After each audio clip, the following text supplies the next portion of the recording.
So I got a question. How do you deal with the keyboardist who's always changing his levels? He's always taking up or down on his keyboard.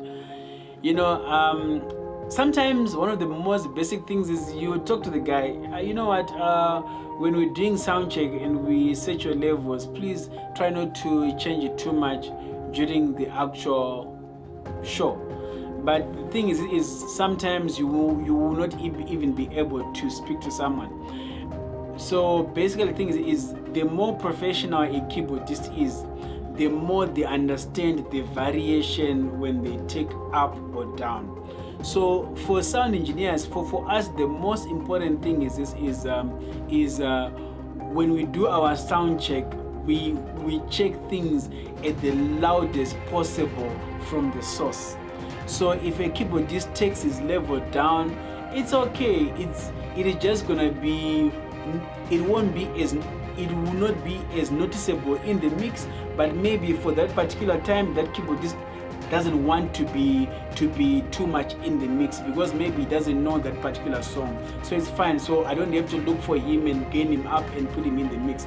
For me, if I see him lower, I will know there's a reason why he has done it, so I'll basically leave it like that. The only time it becomes a concern for me is when a keyboardist starts overdriving his level and just starts pushing it up like crazy, that then becomes an issue. But for me, for things like that, if I see I've got a keyboardist like that, then I'll then just employ signal processors like a compressor to just help manage the dynamic range.